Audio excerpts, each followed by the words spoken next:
Welcome to the Dreaming Girl podcast. Here we talk about spirituality, self-development and how to live our best, most authentic lives. I'm Holly, thank you for joining me and I hope you enjoy this episode.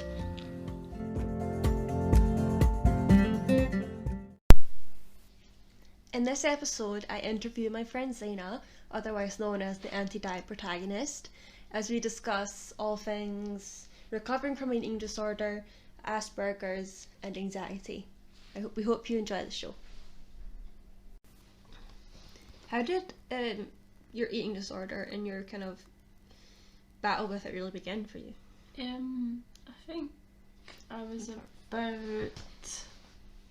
maybe 12 or 13 when the thoughts began. Mm-hmm. Like, it never really turned into anything serious. I was about 14, 15. I was restricting a lot, I was counting calories a lot, I was exercising more, count my steps. Mm-hmm. So yeah. When did it really become a problem? Like, you were in contact with CAMS, weren't you? Yeah, which was horrendous. They were no help at all, really. So what is CAMS? It's Child Adolescent Mental Health Services for children and young adults with mental health problems. Mm-hmm. Yeah, I never dealt with them directly, but I know a lot of people have. Yeah. Does it find them helpful for me? Yeah. So sometimes, what did you not find helpful about them? I feel like when I was discharged, they just sort of let me go and no contact. Yeah, just kind of be like, okay, you're fine, go. Yeah. And then not Which was follow up. definitely not the case. I had that. I kind of experienced something like that whenever I do like counselling at the uni. Yeah. And then they just gonna let you go and don't follow up. And it's like, hi. I feel like they focus more on weight rather than the mental side of it. It was always the physical side and the mental side. Talk about that a bit, because I mean, people are always telling you. We were talking about this earlier. Yeah. You said, just eat that kind of thing. Exactly. Just eat, which was just made no sense to me because that's what I couldn't do. Yeah. So really, I find this kind of interesting, that kind of disparity that people have when they think of eating disorders, of it just being a weight thing when it's really not. No, it's not. So what would be your kind of response to someone who thinks that way? I feel like you don't really understand the experience it yourself. I don't think you don't understand it in depth until you went through the same thing. There's like a limit for understanding it. And I'm probably a bit guilty of ignorance as well. You know, I mean, of being like, is it a weight thing? But then talk about like the more mental aspects for you. I suppose you're always thinking about food, you're always looking at labels, you're always anxious of how much you're eating, how much you're exercising. And you mentioned body dysmorphia. Yeah, definitely. It was always not thin enough, trying to lose weight, like constantly. And how did you really deal with your loved ones and your family? Not very well, actually. They were always just eat, you know, you're stressing us. We don't understand. Yeah, and you said earlier how you felt they were kind of wanting you to just put on weight, like be fat. Which was what I felt. But talk a bit more about your thought processes back then. Mostly fear and anxiety around food. It was the only thing I could control in my head. So I thought, if I control this, everything's going to be fine. If I'm thin, everything's going to be fine. That sort of thing. When was the turning point, do you think, when you finally got help and started to recover? Talk a bit about that, how you came to this. I think after the relapse, after CAMS, because I made a full-blown relapse after CAMS basically ditched me. Then I was referred to adult services. I referred myself and I thought, okay, I can't live like this anymore. When you refer yourself, it's kind of like an important first step in taking back your life. What did you feel around that time? Mostly anxiety, but like, can my life really pursue with this? If I keep going, then it's not going to be a life at all. That's a very positive sign. And so I don't want to linger too much on how it was before. Really, I want to talk about your recovery and how you can help other people and the work that you're doing. You have Zaina has an Instagram. Would you like to? Yes, it's the_anti_diet_protagonist. So AntiDiet Protagonist. I'll leave a link in the description. You know, there's a big in the media and in the news right now.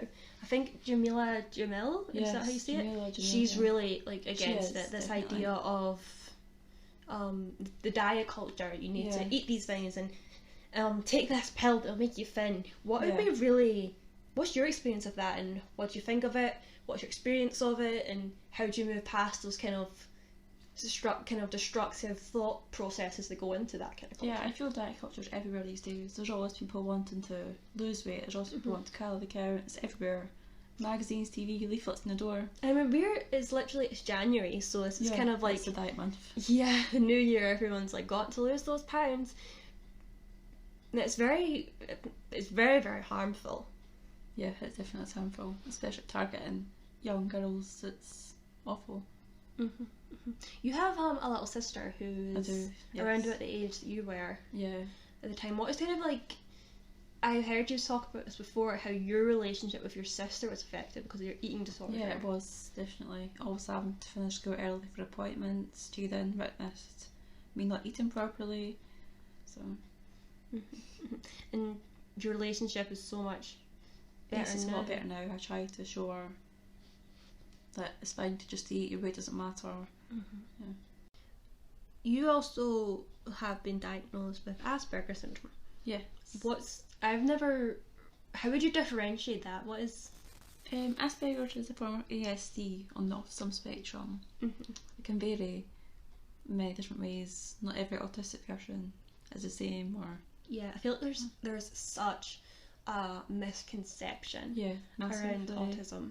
And, you know, when you think about the anti-vax movement, it's almost like it's just a rallying cry against autism. Yeah, definitely. Well, especially the people who say that's what causes it when there's absolutely no evidence. The evidence that there isn't evidence because it was forged. Yeah. You know what I mean? So when were you diagnosed with that? Tell us a bit about the process of that. I was diagnosed in August 2018 when I was 20. So... Year and a half ago? Year and a half. Yeah. And how did you feel then?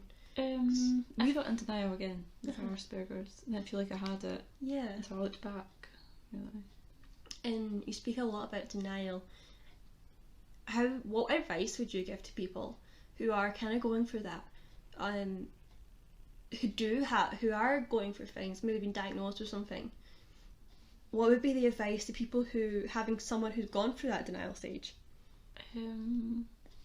I would ask questions to your counsellor or doctor. I would ask your family. I would research. I would think twice before thinking, oh no, I don't have that. Yeah, it can be like pragmatic and be like, okay, maybe I have this. I'm gonna get expert help, like a professional's advice, and move forward from there. How do you think the Asperger's plays into your eating disorder with like your restricting and like compulsive kind of habits? I think it's a control again. When something triggers my Asperger's, sort of like, I don't know, it could be a change, it could be a noise, it could be people, like restriction would come in, and anxiety would come in to think, okay, this will make you feel better, sort of. Yeah, I can totally see how that would kind of spiral in a way. Yeah. You talked about noises. I know you talked about sensory overwhelm. Yeah. And I have this podcast episode that will be coming out before this episode. But I talk about overwhelm, and really what are your tips for people to deal with overwhelm? How do you get through it when you're, if you're overwhelmed by feelings of wanting to restrict, or overwhelmed in in spaces where it does kind of trigger your Asperger's and your sensory and your senses, and it really overwhelms you? What would be your advice to people? I would ground yourself. Remember yourself that like restriction isn't worth it. So we've talked a lot about how you first got diagnosed and your process of recovery. How are you feeling now? I'm feeling okay now, actually, quite good. Yeah, I can really see that in you. You seem more like energetic, and you're like like you want to enjoy life to the fullest. Definitely. I still have off days, obviously, but more good days than bad days. How do you deal with the bad days? Baggy clothes for body image, music. Sorry about the siren in the background. I'm on the city. Yeah, and just connecting with others. And really doing what you love. Yes. Yeah. You talked about connecting with others, and I think I mentioned earlier your Instagram. Yes. So when did you start your Instagram, and what kind of made you start it? April 2019. I started it to help me not go back away, I suppose. And what kind of benefits has it brought to your life? I know you have over 1,000 people, and you talk to so many people on it. I've met a lot of people, met a lot of friends. I met up with 2 people actually from Instagram, which is great. As someone who has had a lot of anxiety in the past, how do you go, is there always nerves? I mean, I guess there's always nerves before you meet someone, for the first time, even if you've been talking online. Do you find that, or? Yes, definitely. Social anxiety has been the big turning point for me. Yeah, what kind of things do you do when you're to make yourself feel better, to lessen your anxiety around it? I mean, sometimes I just feel like you just have to just push yourself, keep pushing yourself, and just feel the fear and do it anyway, really. Oh my god, what's going on in my hallway? So we've both been anxious people in the past. When we met about 16 years ago, we were 5 when we met. We were so shy. It was painful. Really but we gravitated toward each other, and we both have dealt with a lot of social anxiety in the past and been able to overcome it in a lot of ways. And I was just wondering what your process is, because I know everyone's process is different when it comes to facing their anxiety, especially social anxiety. So what would you say yours is? And what kind of triggers you? How do you move past that? Anxiety triggers are obviously eating disorder stuff, busy places, noisy places. I have that in crowds. I'm very, very aware of everything going on around me in crowds. Being with a lot of people.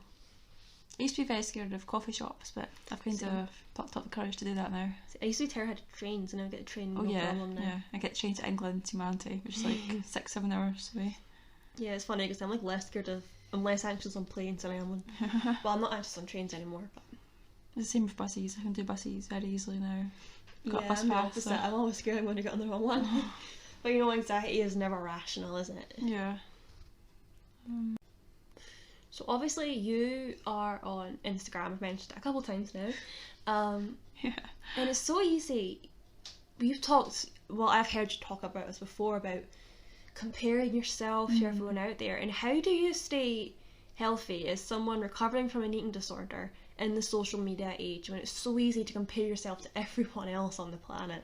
Yeah, it's a difficult one. It's taken maybe years to actually get to the place I want to. Especially when you do have that passion for sharing